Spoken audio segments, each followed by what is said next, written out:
Hannah Hope, Showbiz editor at The Sun on Sunday, joins me now. Good morning, Hannah. Good morning, David. I mean, this is an extraordinary story. I covered it all weekend. Obviously, it was your paper that broke this. It's now in every national newspaper. The story gets murkier by the minute. Absolutely. I mean, The Sun is really leading the tribe with lots and lots of fresh details breaking every single day. In today's newspaper, we reveal that the presenter at the heart of this scandal has made panicked calls to the youngster to try and get them to drop the complaint and to tell their mother, you know, to stand back. So it really is very shocking, the details that are coming out. And the question on everyone's lips is, why did the BBC take so long to act, especially with historic cases with Jimmy Savile and warnings that they had? Why are they repeating those? I mean, it's extraordinary. I mean, I think the comment that's in the paper is from this presenter X was, "What have you done?" Absolutely. I mean, clearly, the presenter felt that they were above the law, that their power and their ego was in control, and, you know, they could completely control the situation, as they have done, you know, allegedly for 3 years.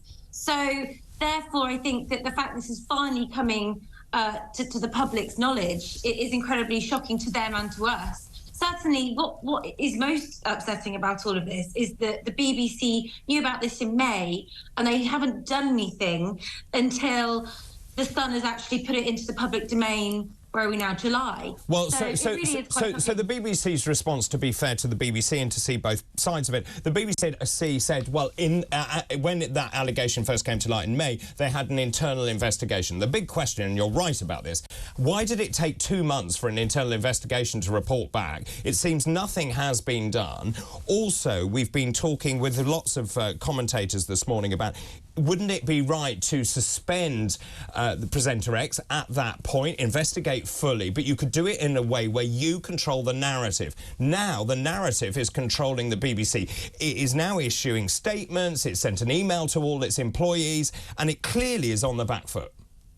Absolutely. I mean, in most other huge organisations, the person at the centre of the investigation would, as you say, have been suspended while it was going on, because, you know, they would probably be seen as a danger.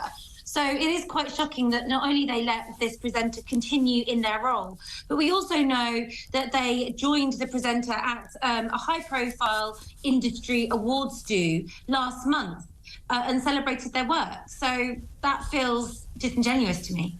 I mean, you're right. So you're talking about the Trick Awards, the TV and Radio Industries Club, and the headline, this is in the Mirror, actually, from a couple of days ago, BBC star partied with bosses at an awards bash after the teen sex pic allegations were made.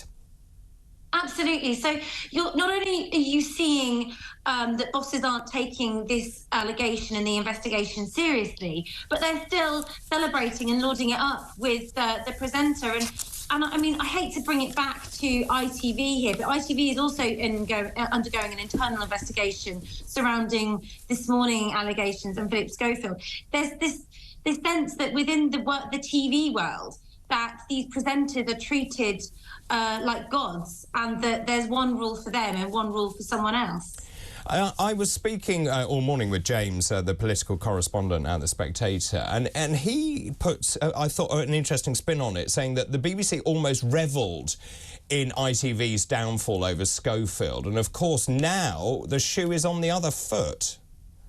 Absolutely. I mean, the BBC really got stuck into that investigation, giving it huge coverage across all of its channels. But really, there was this whole scandal breaking deep within the BBC that they appeared to have ignored, or not least taken that seriously. Many people are speculating on who this person is. I just wonder what your thoughts are, because this morning I woke up, I looked at social media. The social media is awash with things and lots of allegations and speculation and pictures. Whether those pictures are true or fake, it's impossible to tell. But also, just in terms of the reputation, from your perspective, of the BBC, do you think it's taken a huge battering over this? 100%. I mean, the BBC has struggled to kind of earn back the trust of its viewers, and we've spoken about this before, David. A channel has nothing without the trust of its viewers, and I feel that they have really taken advantage of that trust by not treating them with the respect that they want themselves. I was talking earlier to Tim Luckhurst. He is a former BBC executive, and he said, actually, I got it wrong, that support for the BBC licence fee remains strong and that people were lucky to have the plethora of options and programme that the BBC offer. I just get the sense that actually this time, maybe this time, is the straw that breaks the camel's back. 100%. This is funded by the taxpayer, and we've already got lots of situations in government where, you know, the member of the public is feeling very let down by those in charge, and this is just another example of that. And I do wonder, I think that trust in the BBC really is at an all-time low. Can I just ask, obviously it was a Sun exclusive and you've led this story, other papers are following this. Just in terms of how this story might unfold, your thoughts? I think that we will still have huge exclusives running in our paper all week. Obviously, we will be one step ahead of everyone else because we have the inside scoop.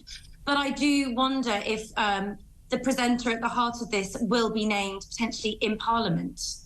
That's interesting. James made the same point as well, using parliamentary privilege. It is certainly a possibility, and certainly, I mean, I think that just from your perspective, your view also on the advent of social media. I mean, that's changed everything. Absolutely. I mean, it's been quite interesting this morning seeing Jeremy Vine, who is another prominent BBC presenter. He has said, look, it's not me, but lots of people are making defamatory comments about him on social media, and he has said, my lawyers will be coming for you. So, you know, that is a warning. It's not just huge publications who could be breaking laws of defamation. It's members of the public who want to joke or even speculate about who this person is.